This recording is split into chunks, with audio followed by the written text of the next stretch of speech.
On February 20th, 2025, Carrollton woke up to a nightmare. Kristen and James Brock never made it out of their own bed alive. Have you been following that Sarah Grace Patrick case? The one where they say she killed her parents? Yeah, I have. It's hard to wrap my head around it. 16 years old and already accused of something that dark. Do you really think she did it, though? Like, all on her own? Honestly, I'm not so sure. Something about it doesn't sit right with me. I mean, no forced entry, no signs of a struggle. Yeah, it points inward. But the way she reached out to true crime influencers, almost like she wanted the spotlight, that feels too strange for just a teenager acting alone. So you think someone else could have been involved? Maybe. Or maybe she was influenced by someone older, someone who knew how to push her buttons. 16-year-olds don't just wake up one day and decide to execute their parents in their sleep. There's usually a buildup, pressure, maybe even manipulation. That's the part that gets me too. Everyone said she was sweet, religious, even kind. How does that girl suddenly turn into a murderer overnight? Exactly. Either there's way more to the family dynamic than we've been told, or someone else was in her ear feeding her thoughts she couldn't fully process. So bottom line, you don't believe she acted alone? No, I don't. And even if she pulled the trigger, I think the real story is still buried. Someone knows more than what's out in the open. And that's exactly what we're diving into today. This case isn't just about murder. It's about betrayal, secrets, and the darkest corners of family life. Stay with us because what you're about to hear will change everything you thought you knew about Sarah Grace Patrick.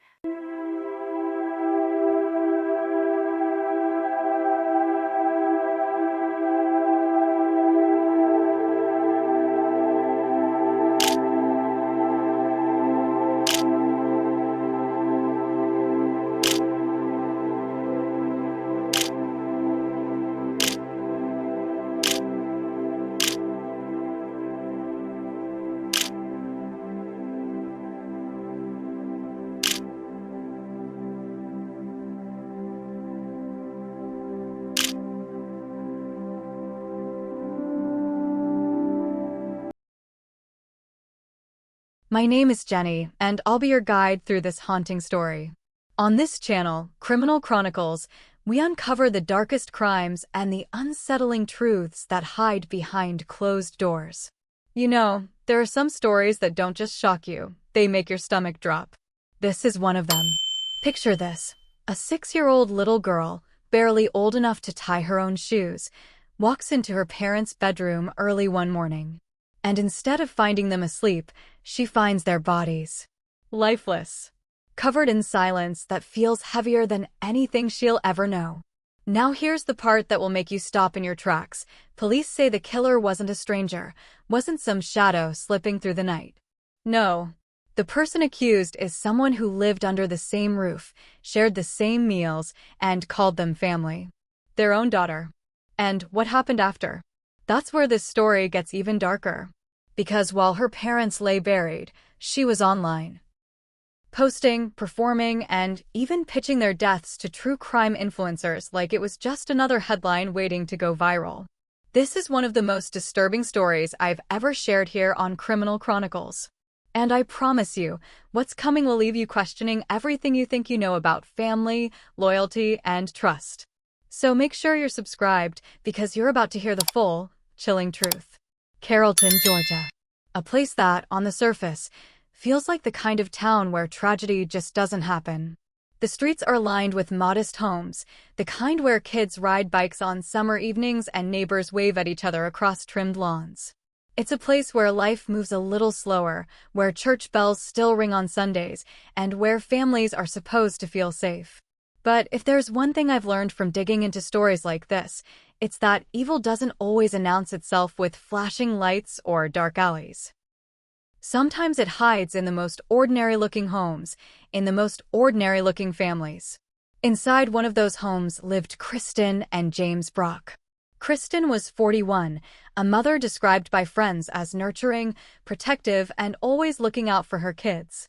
James, 45, her husband, a steady presence, known in the community as hardworking and dependable. Together they looked like the picture of stability. To neighbors, they were the family that smiled at church, the family that seemed to have it all together.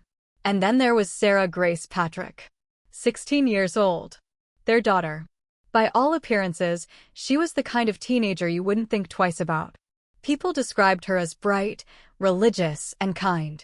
She had that girl-next-door quality, the kind of smile that could put people at ease. She went to school like every other teenager, shared posts online, and seemed, at least from the outside, like a normal girl trying to navigate her teenage years. But here's where the story starts to twist. Because behind those closed doors, behind the smiling photographs and Sunday appearances, there were fractures. Cracks in the glass picture frame of this so-called perfect family. Neighbors had no reason to suspect anything was wrong, and yet, isn't that always how it goes? The families that seem the most ordinary often carry the darkest secrets. And maybe that's the most unsettling part of the story. That someone who blended so seamlessly into her surroundings, who appeared to be just another teenager from a small, quiet town, would later be accused of pulling the trigger in a crime so intimate, so brutal, it left the entire community gasping for air. Because neighbors did what neighbors always do when tragedy strikes. They whispered. They told reporters they were just a normal family. They repeated it over and over, like if they said it enough times, it would make sense of what had happened. But here's the thing. Normality can sometimes hide the most dangerous secrets. And in Carrollton, Georgia, that truth was about to come crashing down harder than anyone could have imagined. It was the morning of February 20th, 2025. Just another Thursday in Carrollton, Georgia. The sun had barely begun to rise, and the world outside was still quiet, holding on to those last fragile moments before the day truly began. Inside the Brock household, however, life was about to shatter in the most unthinkable way. A little girl, only 6 years old, walked down the hallway of her family's home. She might have been rubbing sleep from her eyes, maybe dragging along her favorite stuffed toy, not yet aware of the horror waiting on the other side of her parents' bedroom door. She pushed it open, probably expecting to see her mom and stepdad still asleep under the covers. But instead, she stepped into a nightmare. Her parents, Kristen and James Brock, were lying still in their bed. Not asleep. Not resting. Lifeless. Shot in the very place they should have been safest. For a moment, you have to wonder what went through that little girl's mind. Did she freeze? Did she call out for them, not yet understanding? Did she feel that icy wave of fear crash over her tiny body before she ran for help? That moment, those seconds, are the kind of scars a child never grows out of. What happened next is almost as haunting. It wasn't a neighbor, it wasn't a stranger, it was Sarah, the teenage daughter, who picked up the phone and dialed 911. Her voice on the call was trembling, uneven, the kind of voice you'd expect from a grieving child discovering something too big for her to comprehend.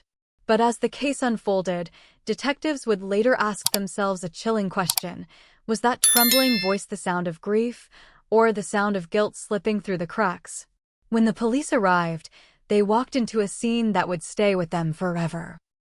Kristen and James lay side by side, their bodies still, their lives stolen in the very room meant to keep them safe. The sheets were stained with the evidence of what had happened, but the house itself told a strange story. There were no broken windows. No doors kicked in. No signs of forced entry at all. Whoever had done this hadn't fought their way inside. They had simply been there already. The officers moved carefully through the home, their flashlights cutting across familiar family spaces, photos on the wall, toys scattered on the floor, a house that, hours earlier, had seemed like just another home in a quiet Georgia town. But now it felt heavy. Dark. The kind of silence that makes the hair on the back of your neck stand up. And that silence carried a question. A question that would haunt investigators, neighbors, and anyone who heard about the case. How could such a crime happen inside a locked home with no intruder in sight? News of the murders spread quickly through Carrollton. In a town that small, word doesn't just travel, it echoes. By the time the sun fully rose, neighbors were gathering on their porches, whispering in disbelief, clutching their coffee cups like they might wake up from some bad dream. The Brocks? Dead? Murdered in their own home? It didn't make sense. People drove slowly past the house that morning, eyes wide, searching for some sign, yellow tape, patrol cars, that could help them process the impossible. Within hours, vigils were already being planned. Candles lined the sidewalks, neighbors held hands and prayed, voices trembling as hymns floated into the night air. Tears streamed down faces that looked more stunned than sorrowful, because beneath the grief was confusion. This wasn't supposed to happen here. This wasn't supposed to happen to them. For the investigators, though, shock had to take a back seat. What they faced inside that house wasn't just tragedy. It was violence on the most intimate level. A double homicide. A couple gunned down in the sanctuary of their own bed. It wasn't random. It wasn't chaotic. It was precise. Cold. Deliberate. And that made it all the more chilling. The first question investigators had to answer was simple. Who would want Kristen and James Brock dead? On the surface, nothing pointed to danger. No history with gangs. No ties to organized crime. No clear enemies. But murder doesn't happen in a vacuum, and so they started to pull at the threads. Could it have been an outsider? A robbery gone wrong? That was the first theory. But when detectives looked closer, it unraveled almost immediately. Nothing of value had been taken. No drawers rifled through, no electronics missing. The home was untouched, apart from the horror in the bedroom. This wasn't about money. It wasn't about theft. It was personal. And when crimes are personal, suspicion naturally turns inward, toward the people closest to the victims.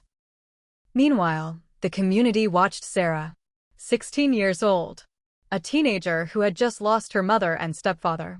She was seen holding her younger sister, comforting her in public, whispering soft reassurances.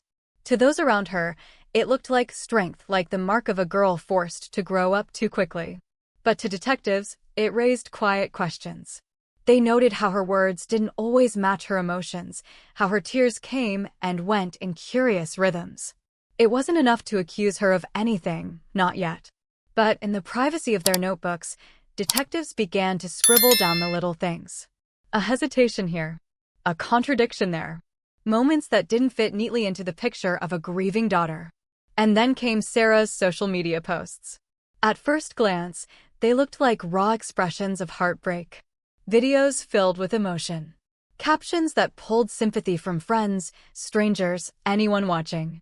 But when investigators, and later the public, looked closer, something about them felt off.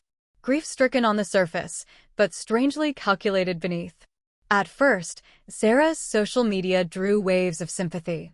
Friends commented, strangers shared condolences, entire threads filled with prayers.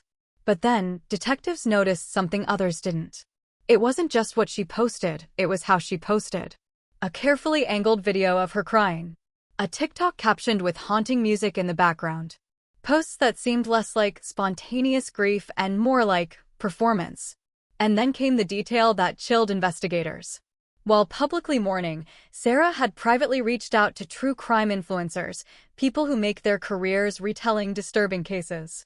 In one message, she allegedly said her parents' deaths would be, quote, a really big hit. The words sent a shiver through the investigative team. Was this grief, or was this marketing? Detectives dug deeper, and soon digital evidence began pointing inward.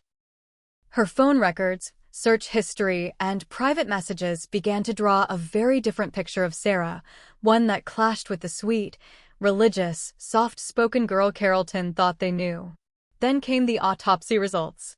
Cold, clinical, and undeniable. Both Kristen and James had been shot while they slept. No defensive wounds, no struggle. Executed. The precision of it was staggering. Whoever pulled that trigger did so deliberately and with one intention, to kill without giving them a chance to fight back. If this was the work of a home invader, it was unlike any the town had ever seen. No signs of forced entry. No broken locks, no shattered windows. Nothing missing, nothing disturbed. The house was locked tight, which raised the most disturbing question of all. If not a stranger, then who else could have been inside that house that night? Rumors spread like wildfire. At first, neighbors whispered about a masked intruder seen near the street, a shadowy figure slipping into the woods. For a brief moment, the The town clung to that story. It was easier to believe in a faceless monster than to imagine the horror came from within. But police quickly debunked the claims. No surveillance footage. No tracks. No evidence at all. And so, suspicion circled back to Sarah.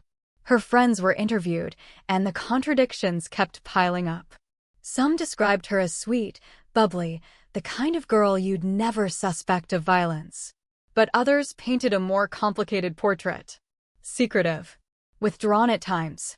Prone to dramatic swings between deep faith and sudden rebellion. The kind of teenager who kept parts of herself hidden, even from those closest to her. The community struggled to reconcile these images. Was Sarah a heartbroken daughter, or was she hiding in plain sight, carefully curating how she appeared to the world? The deeper detectives went, the more tangled it became. Each lead seemed to double back on itself. Each answer led to new, darker questions. And in the middle of it all was Sarah Grace Patrick, a 16-year-old whose public grief seemed louder than her private silence. For months, the case seemed to hang in limbo. The community waited, investigators pressed on, and the whispers about Sarah only grew louder. But everything changed on July 8, 2025. On that sweltering Georgia afternoon, 16-year-old Sarah Grace Patrick walked into the Carroll County Sheriff's Office with her attorney and, without resistance, turned herself in. The news sent shockwaves across Carrollton, then the entire country. The same girl who had been filmed sobbing in candlelit vigils, clutching her little sister close, was now facing charges of double homicide. Prosecutors wasted no time. Sarah was formally charged with 2 counts of murder and 1 count of aggravated assault. The internet erupted. True crime forums lit up. Comment sections swelled with disbelief, anger, and fascination. How could the grieving daughter, the one who seemed to capture the heartbreak of the entire town, suddenly become the prime suspect in her parents' deaths? Was she a cold-blooded killer who had been performing grief for likes and clicks? Or was she a broken child being dragged into a nightmare bigger than herself? And then came the courtroom appearances. They were small hearings at first, preliminary steps in a long legal battle, but they played out like theater. Sarah entered the courtroom in standard juvenile attire, shackled, her hair pulled back, her face pale. Some days, she cried openly, shoulders shaking as she buried her face in her hands. Other times, though, there was something else, something that unsettled those who watched closely. A flash of a smile. The faintest smirk tugging at the corner of her lips, as if she were in on some secret no one else could see.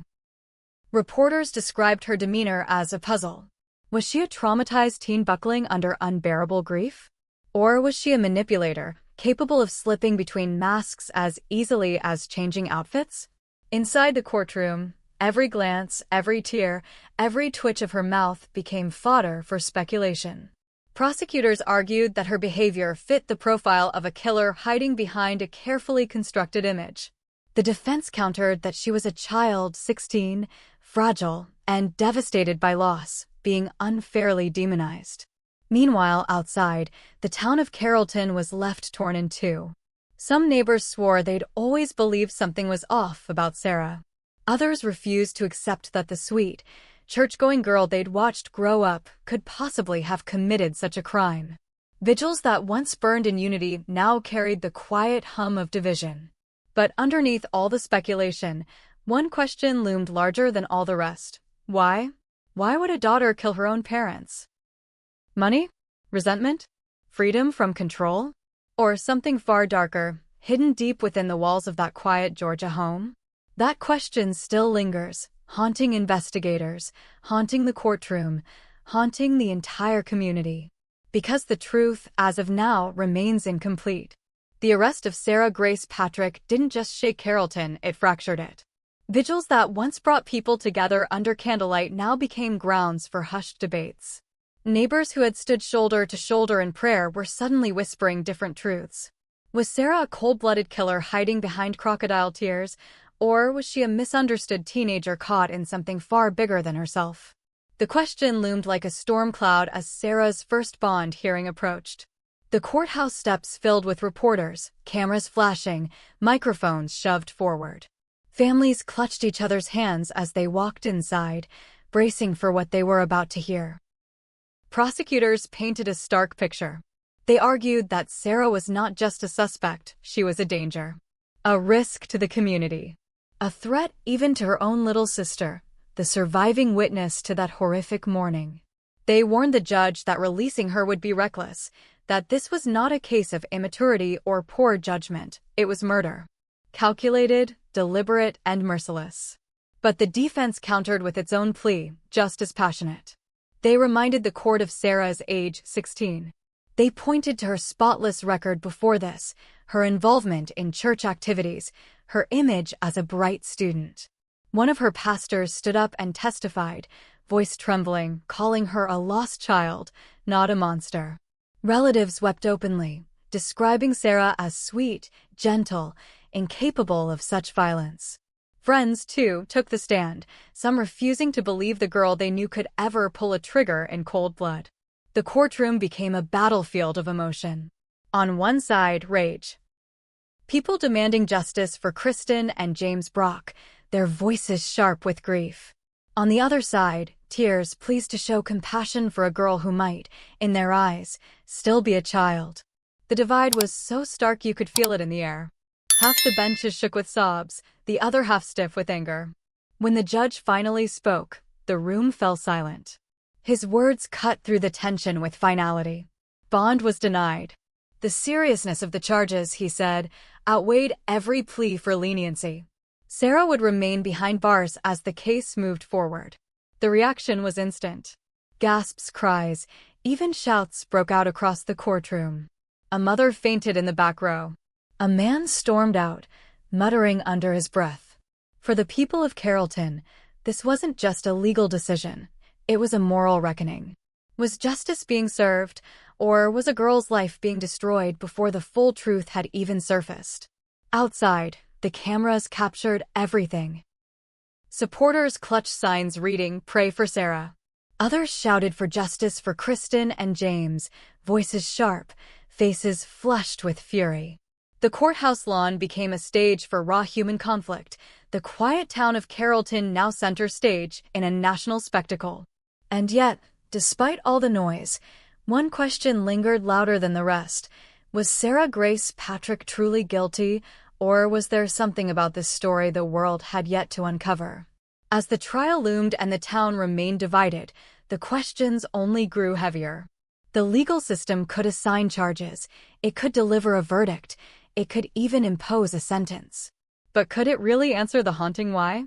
What could possibly drive a 16-year-old to allegedly kill the very people who raised her? Psychologists weighed in, exploring every possible angle.